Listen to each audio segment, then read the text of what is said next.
Hello students, good morning. I am Vatika Sinha. Welcome to Vatika English classes. आज मैं बात करूँगी pronoun के क्वेश्चंस के लिए. मेरे प्रीवियस वीडियोस रहे हैं प्रोनाउन के ऊपर, आप उसे ज़रूर चेकआउट करिए.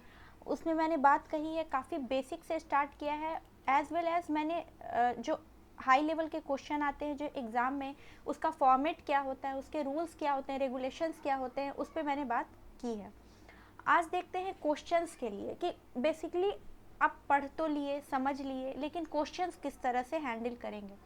ये वीडियो का एंड नहीं है, इट मीन्स कि प्रोनाउन अभी ख़त्म नहीं है. अभी तो सिर्फ एक पार्ट मैंने पर्सनल प्रोनाउन बताया है. उसके लिए कुछ क्वेश्चन है कि ऑब्जेक्टिव केस में कैसे होते हैं, नॉमिनेटिव केस में क्वेश्चंस किस तरह से अराइज किए जाते हैं.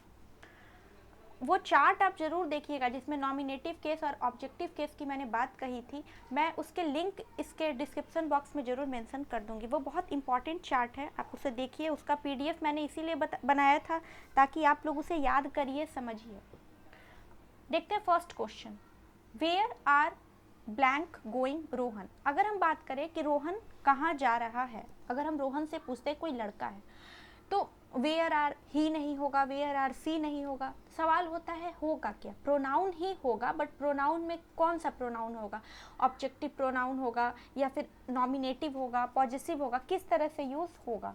तो where are you going Rohan, Rohan तुम कहाँ जा रहे हो. अगर हम लोग बात करते हैं तो इस तरह से पूछते हैं कि रोहन तुम कहाँ जा रहे हो, तो इसमें होगा कि where are you going Rohan. तो यू यहाँ पर प्रोनाउन का काम कर रहा है.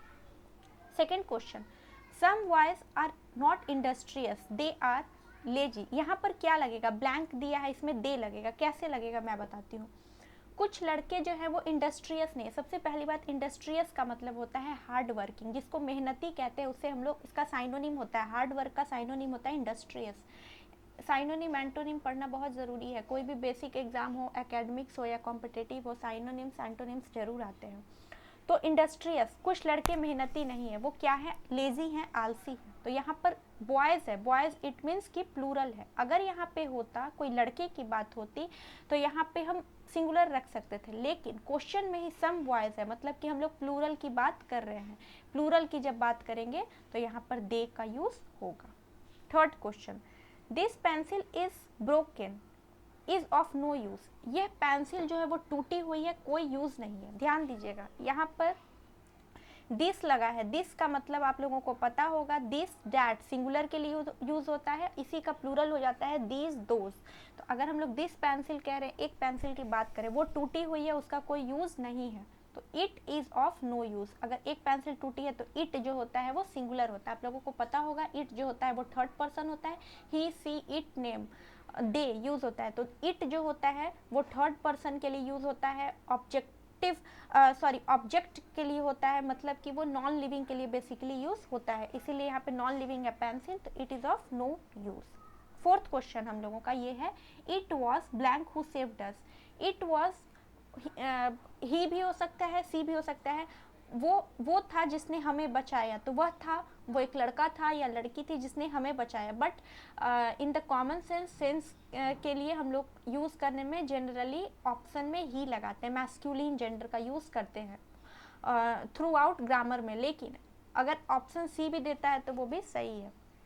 He and blank are school friends, तो ही एंड आई लगेगा. इसलिए लगेगा, मैंने बताया था, प्रीपोजिशन के पहले, कंजंक्शन के पहले, या फिर अगर वर्ब, यहाँ पे बेसिकली ध्यान दीजिएगा, वर्ब के पहले यूज़ कर रहे हैं, तो यहाँ पर ऑब्जेक्टिव केस नहीं होगा, नॉमिनेटिव केस होगा. नॉमिनेटिव केस के लिए जो यूज़ होता है वो होता है आई होता है.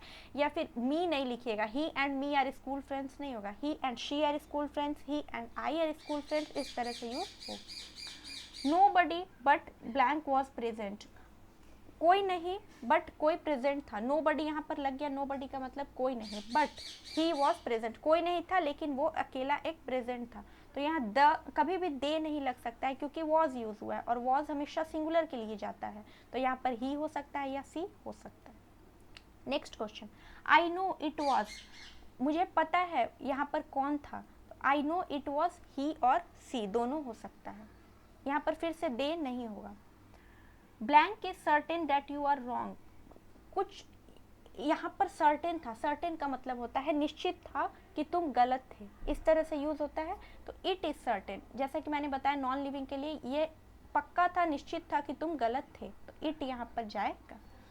Next question, when I saw the child blank was crying, जब मैंने बच्चे को देखा वो रो रहा था। ध्यान दीजिएगा, कभी भी हम चाइल्ड की बात करते हैं या इन्फेंट की बात करते हैं, नवजात शिशु की, या फिर एनिमल्स की बात करते हैं, टॉडलर्स की बात करते हैं, तो वहाँ पर इट यूज होता है। तो एक बच्चा को मैंने देखा वो रो रहा था, तो बच्चे के लिए यहाँ पर इट यूज हुआ है, ही यूज नहीं करिएगा जब तक कि कंफर्म ना हो वो लड़का हो या लड़की हो, इसलिए हम लोग यहाँ पर इट यूज करते हैं। Next question, he deserved his punishment and blank knew it, वो पनिशमेंट डिजर्व करता है, मतलब उसने कुछ गलती की थी, उसके लिए उसको पनिशमेंट मिलना चाहिए, और उसे ये बात पता है। किसे पता है? जिसने गलती करी उसी को पता है, तो ही न्यू इट। यहाँ पर डिजर्व्ड यूज हुआ है, मतलब सिंपल पास्ट यूज हुआ है, इसीलिए यहाँ पर न्यू यूज हुआ है, सिंपल पास्ट हुआ है। नोज मत करिएगा या फिर नो मत लिखिएगा, क्योंकि दोनों सेंटेंस सिंपल पास्ट में ही जा रहा है। Next question, here is your book take blank back, ये रही आपकी पुस्तक बुक, इसे वापस ले लीजिए। तो बुक है, नॉन लिविंग है, इट, इसको वापस ले लीजिए। ही नहीं होगा, सी नहीं होगा, बुक के लिए बात कही गई इसलिए इट हो।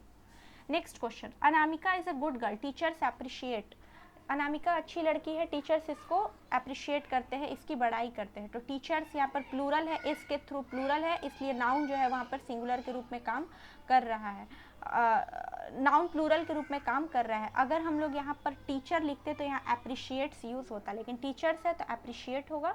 नाउन में एस लगाते हैं तो प्लूरल हो जाता है, आप लोगों को पता होगा इस तरह से, और वर्ब में एस लगाते हैं तो वो सिंगुलर हो जाता है। तो लड़की जो है वो बहुत अच्छी है अनामिका, टीचर्स उसकी बड़ाई करते हैं, तो टीचर्स अप्रिशिएट हर होता है, सी नहीं होगा। Next question, my aunt asked my brother and blank to dinner, मेरी आंट ने मुझे, आंटी हम लोग हिंदी में यूज़ करते हैं बट इंग्लिश में यूज़ करने के लिए AUNT आंट यूज़ होता है। मेरी आंट ने मुझे और मेरे भाई को और मुझे डिनर पर बुलाया, तो मी होगा। अगर यहाँ पर मी लिखते हैं तो सही है, क्योंकि यहाँ पर ऑब्जेक्टिव केस में क्वेश्चन जाता है।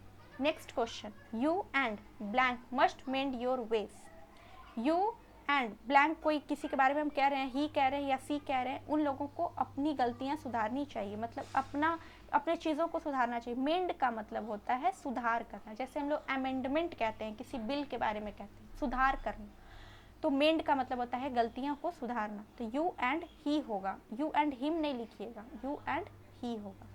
Next question, let you and blank try to solve this problem,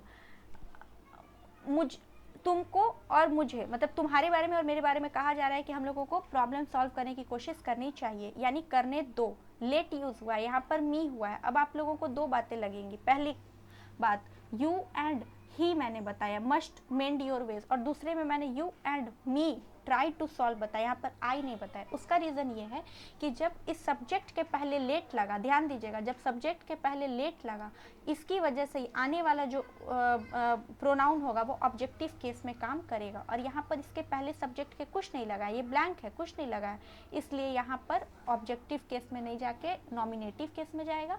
और जो नेक्स्ट है लेट यू एंड, आई नहीं होगा, यू एंड मी होगा, क्योंकि आने वाला जो सवाल है, आने वाला जो प्रोनाउन है वो ऑब्जेक्टिव केस में जाएगा लेट यूज होने की वजह से। आई बात समझ में? आई होप आपको मेरी बात समझ आई होगी। अगर कोई प्रॉब्लम हो आप कमेंट सेक्शन में पूछ सकते हैं। अगर मेरा वीडियो पसंद आया हो तो लाइक करें, शेयर करें, सब्सक्राइब करें, बेल आइकन पर क्लिक ज़रूर कर दें ताकि मेरी अपडेटेड वीडियोस टाइमली आप तक पहुंच सके।